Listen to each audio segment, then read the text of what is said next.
guest today is Doug Mohney. How are you, Doug? I'm very well, thank you. So if you aren't aware, our dear viewers, Doug has written for TMC over the years. He is a prolific tech expert in the following fields: communications, technology, and space. He's actually been an expert in space long before it became fashionable for everyone to be investing and growing their space businesses and doing whatever else it is that they're doing in space. So Doug's been on the leading edge of some of the hottest spaces, no pun intended, out there, and we are thrilled to have him on the program. And I figured, hey, Doug, let's start with what's happening in space. What are you seeing? What are the trends? What should the viewers know? Well, I think that there are probably like 3 or 4 key trends for TMC aficionados. One of them is the expanding role of space in Internet of Things, IoT. There are several companies that have launched satellites to provide low-cost IoT services beyond normal terrestrial networks. That's rolling along and cooking fine. Number 2 is we got to talk about the hottest guy in the room, Elon Musk. And I don't mean like I'm personally hot for him, but he's doing so much stuff, it's crazy. Elon has upset some people with is upsetting some people with SpaceX Starlink and its broadband system that's going up. And it's interesting because while Elon's getting all the attention, there's another company that's starting to launch satellites, OneWeb, which may be of interest to TMC people as well. I guess the third thing is just general. This year, a lot of companies are getting into small launch services. In other words, they built small rockets. You have a satellite. You want to put it up in orbit. You show up with your check of $3 million or more. You can put something into space.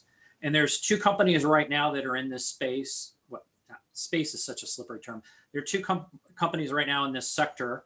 Rocket Lab and Virgin Orbit, but there are like at least 4 other companies that are on deck to demonstrate their skills this year. So I think that those, the first two topics, broadband and IoT, very much TMC centered.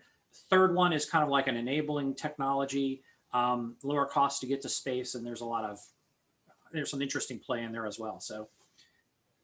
That's awesome. And you'd mentioned OneWeb and some of these companies doing things will be interested to TMC readers, meaning communications and technology. You want to elaborate on what they're doing and why it would be interesting?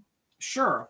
Well, with the satellite broadband people, the thing is that if you need broadband and you don't have fiber and you don't have wireless, how do you do it? And there's only one solution, and that's satellite.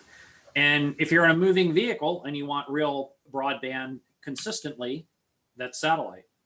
So if you're a systems integrator right now looking to partner or looking for another broadband option to add to your portfolio, OneWeb is looking for resellers to marry its broadband service with systems integrators. So if you're a VAR or you're a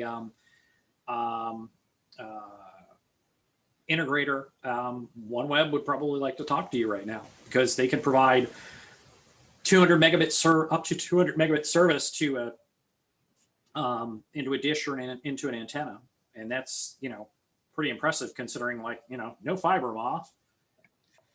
Yeah, those are good speeds. Certainly on par with the cable modem that I'm using right now. So I think that's about what I am, at least on the download side. So that is fairly impressive. I mean, one of the challenges traditionally with I guess legacy satellite has been the latency, right? The latency can be almost a second or just under a second. So that's a bit high. I've actually successfully been able to do multiplayer gaming on a JetBlue flight using that kind of technology. So I mean, I actually was able to get around it, but it's not. It's obviously better to be terrestrial. 5G will be even better. But what are your thoughts on just latency issues with some of this new LEO satellite technology? You want to explain what that is and how that kind of factors in? Well, LEO is low Earth orbit, meaning that, instead of having like the thing you were using as a geosynchronous or fixed satellite, it's always in the same position in the sky. And the good news is that since it's 22,500-ish miles up in the Earth, as the Earth rotates, it stays at the same location. So the good news is you set up the antenna once, it sees the satellite, and you don't have to touch the dish again. The bad news is that, the speed of light is a thing. And for you to send up a signal all the way up and all the way back, well, that adds about a second of latency, which some of the geo people argue latency doesn't matter. And, you and I know that that's like BS, because when you add a half second to a second of latency into real-time communications issues, just if we were doing a simple phone call or this Zoom call right now, it would be like, Rich, and then you would go, Doug, and then we'd wait. I mean, it just makes things awkward. And, I guess the when I say real-time communications, we're talking about voice, video conferencing, and of course, everybody's favorite love, killing people and things through Fortnite or other live action video games. Now, the nice part about low Earth orbit or LEO satellites is that instead of being 22,000 miles plus away from the Earth, LEO satellite is only like 200, 400 miles, or up to, we'll say up to like 2,000 miles. It's a lot closer. So the latency is only in the low double-digit millisecond range, which is acceptable. And so we could do video calls, we could do conferencing. I could kill you on Fortnite, and not go not have a problem. So again, it's like the closeness of a. Doug, you just mentioned latency, and we just lost your video feed. So I don't know what happened there. I don't know if you can get that, but you can hear you here. But let me see if I can restart video. There you go. Now you're back. So you were saying latency, and you're going to kill me on Fortnite, and then you would. Apparently, I shot you back because you just went. You went back. Or it took offense. So it's like the difference between you and I communicating here and communicating long distances. So LEO is closer, and the latency goes away. So it's and again, it's one of these good news, bad news situations. The good news is that when you have satellite next to you, the latency is much smaller. Now, the bad news is that satellite, in order to stay up rather than falling up and burning in the Earth, you have to have a constant stream of satellites passing overhead.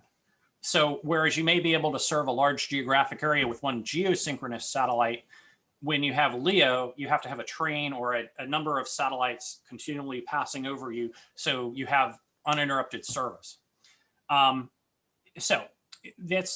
then you also have to have a smart antenna. That's the other key thing. You have to have an antenna that's smart enough to track more than one satellite at a time, or track a fast-moving satellite as it passes overhead. So the analogy, if I'm not mistaken, is you're driving in a car, and let's say you're going over a bridge, and sometimes there's a handoff between cell towers and your call drops. But in this case, you're still in your home or your office, and the satellites are moving.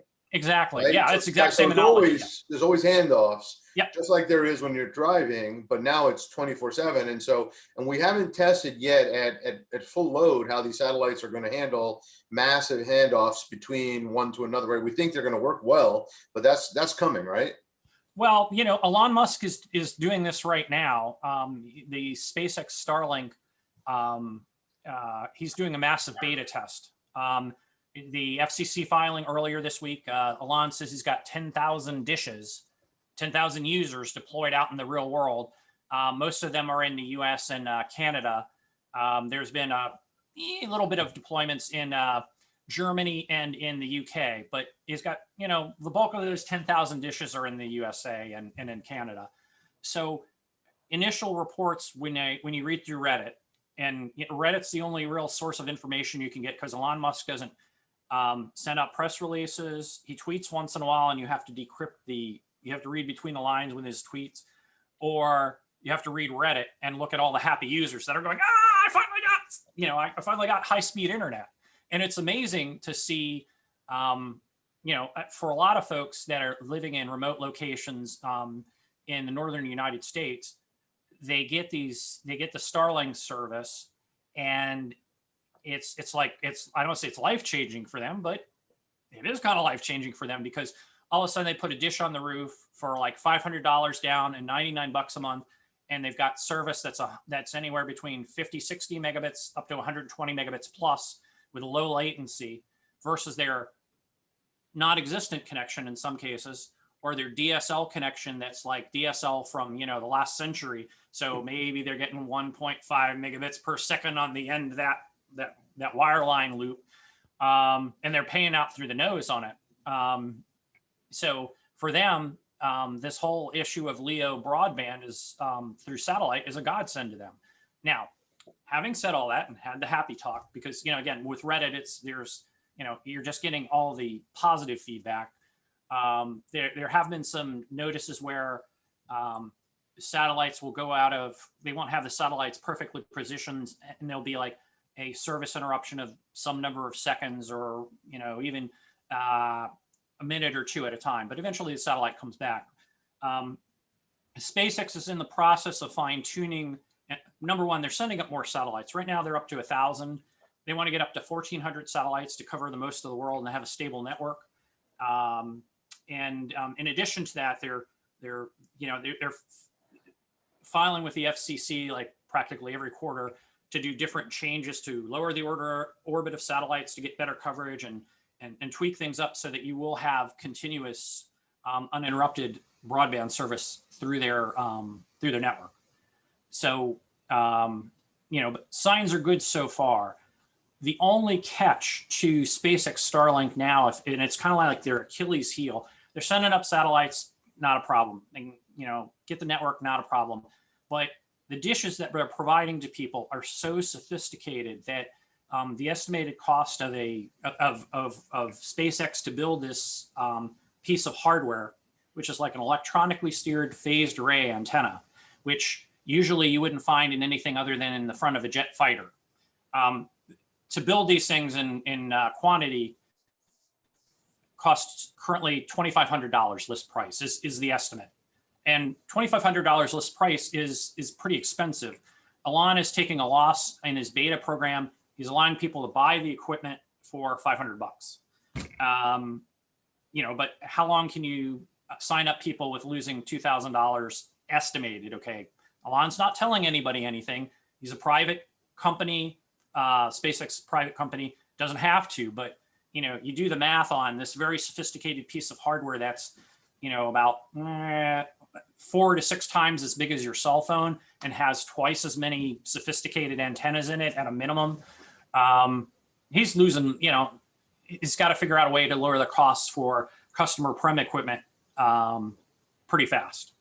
And, we'll see how it goes there, or as they move out of beta, if they charge more for the antenna. Because, Rich, you and I know that if you don't have internet service, or you have crappy internet service, paying $2,500 bucks as a one-timer equipment cost is something you might bite the bullet and do.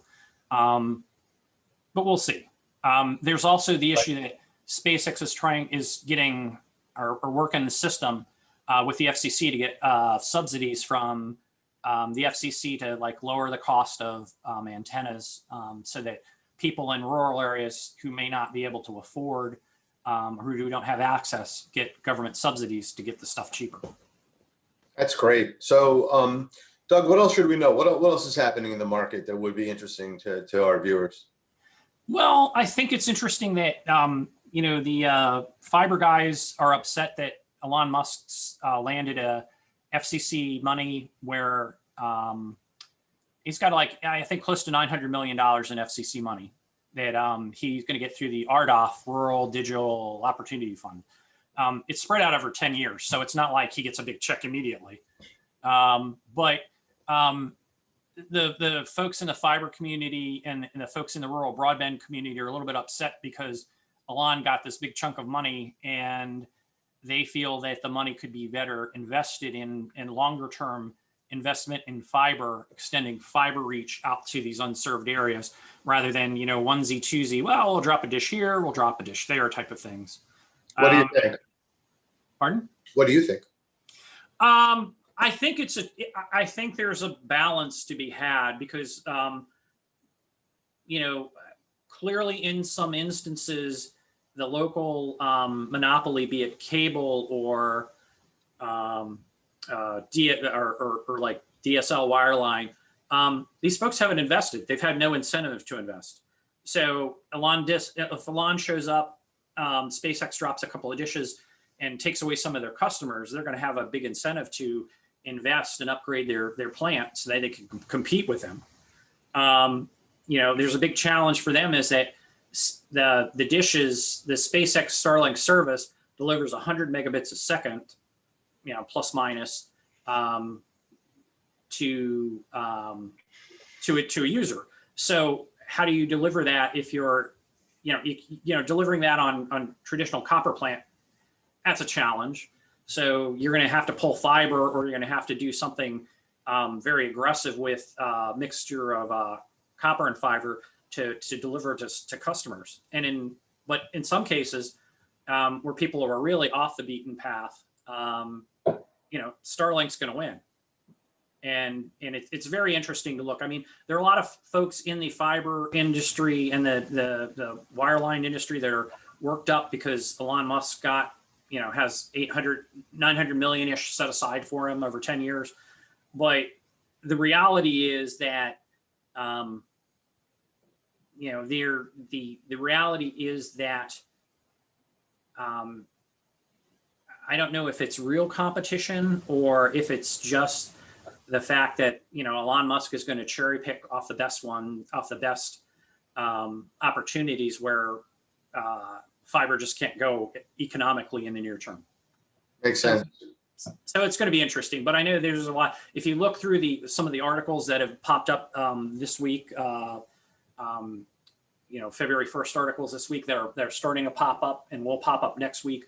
The fiber, anybody who's got a tie into fiber, they're upset about it, and they're starting to raise questions about the overall FCC set aside program, the RDOF program, and you're going to see, they're going to see some jockeying and positioning on how the FCC needs to go back and look at the award they gave to Elon for satellite broadband, as well as look at some of the fixed wireless providers that won money, and maybe reevaluate that and sit back and go and sit back and ask the question: do we want to give, should we give Elon this big of a chunk of money? Should we look at the fixed wireless guy? Should we give them this much money, or should we pull back and redistribute the strategy into fiber? That's great. So Doug, you're obviously well-versed in satellite and technology and communications. You're hired as a top writer, analyst. You help a lot of companies with their ultimate communications with the market. How do people find you if someone's looking to hire you, or somebody wants to follow your writings? Do they go to Twitter? Where do they go to find you? Well, you could find me on Twitter at Doug at IP Comms. COMM. Yeah. Yes. COMM, not comms. Is it COMM? Oh, so there's no S. Okay. Yeah, there's no S. I think Doug on IPCom is, that's Doug on IPCom is a Twitter. I had to think about it. I don't, you tweet every day. You don't think about your handle every day. Or they could find me through www.spaceitbridge.com. And I'm usually trying to post stuff every week or so about, some of the things going on in broadband, some of the things going on in IoT that are starting to pick up, and then, sometimes do a deeper dive into some of the more techie stuff as to like launch systems and imaging satellites. There's some crazy stuff going on. Like Canon. Do you have a Canon camera? I think 5-6 years ago, I stopped buying cameras. 6 years. I didn't need cameras anymore. I just decided the iPhone was good enough, and my kids went through a phase where they didn't want me to take pictures of them anymore. So it worked out well. It's interesting you mentioned that, because Canon is now taking its prosumer cameras and some of its other gizmos, and they're putting them into satellites.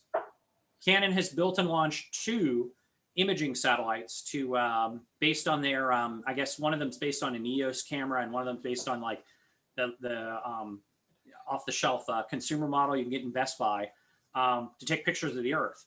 and Canon has expressed plans publicly to like launch a constellation of up to 100 satellites that would photograph the entire Earth, and then use those pictures, those imagery as a revenue source. So in order to spot changes on the Earth. So it's kind of interesting. I mean, you know, I never would have thought that Canon would have been building satellites, but they are. Because they're not buying their cameras anymore.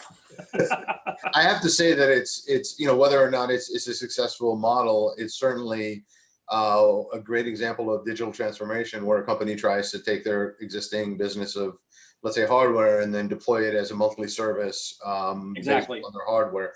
I just don't know. I mean, I hate to say it, but I would think that global governments keeping track of their citizens is probably the problem use for something like that. But I don't want to turn this into a political video interview. Rich, the problem is out the door. There are I don't think it's so much a matter of global governments keeping track of people as it is there are so many into play. You can't hide anything anymore, which is like good news, bad news thing. You know, there's a company down in Argentina that's launching satellites that, you know, will cover the globe, and they're funded in part by China, but they're ITAR, they're technology free from any controls from the US. So, you know, if I wanted to find out what was in Area 51, I could call these guys down in Argentina and go, hey, you got some slot, you know, can you take pictures of this? And they would sell me the pictures of the latest, experimental planes out of Area 51 in Nevada. And there's nothing the US government could do to prevent that. Well, other than putting the plane in the hangar when the. Well, I was going to say Space Force is coming or is there, so that'll be our, I guess, part 2 of this video interview. Yeah. To see, you know, the oncoming or the upcoming war on, you know, land-based lasers that can take out satellites that China's developed, and what is the U.S. doing about it? But that's a whole nother topic. Yeah. So yeah. You know, TMC space lasers. I mean, you know, let's not go there. The TMC Space Force Conference. I don't know, but you know, more down to earth. I mean, you know, what can you do with, you know, if somebody gives you daily photographs of what's going on in your backyard, or not in your backyard, but you know, anywhere on the globe, what can you do with that information? And you know, you can make money with it. Like, for instance, a perfect example, let's say, I want to find out whether or not the economy is picking up in the US. How do I do that? I look at the parking lots at malls, and I look at 18-wheelers. I look at parking lots for 18-wheelers around the country, right? And then I also would want pictures of being able to count the shipping containers that are coming in on the West Coast ports. I mean, and if I can, you know, if I can take pictures of that stuff, you know, if I can take pictures of the mall 6 months from now and say, and there's a lot of cars at the mall because we all have shots in the arm, right? Then I've got a independent piece of information that says economic activity is going up because more people are going to the malls, right? Similarly, if I'm taking pictures of the ports and I count the number of containers sitting in the ports today, I look 6 months from now and there's more containers moving and there's more ships coming in, then I can go, aha, you know, I've got 20% more containers sitting on the port in June than I did in January. So, okay, the economy's picking up, and I know this independently rather than somebody from the government saying it's gone up, or you know, having to look at tea leaves or, you know, chicken entrails to figure out whether or not there's actual economic activity. I actually have data to tell me that the economy is moving on a consumer level because I'm looking at cars in parking lots at malls, right? And I have data at the industrial or higher, I don't know what you want to call it, enterprise level, because I'm seeing more containers, more shipping, and more containers moving in and out of a port. So, you know, that's very unique, and it's something that a lot of companies, you know, will pay money for. And it, you know, Canon just needs to set the price points low enough that people will buy their pictures and look at them on a regular basis so they can make these comparisons. So that's pretty cool. Yeah, that with AI will easily accomplish some of those things that you talked about. It's going to be it's got a fascinating future as always. And, thank you for helping us decode it. And I appreciate you being on the program, and I'm looking forward to seeing you back here again. Again, this was Doug Mohney on a TMC video interview, and you can find him most easily on Twitter at Doug on IPComm, COMM. Hey, thank you very much for your time, Rich. Thank you as well.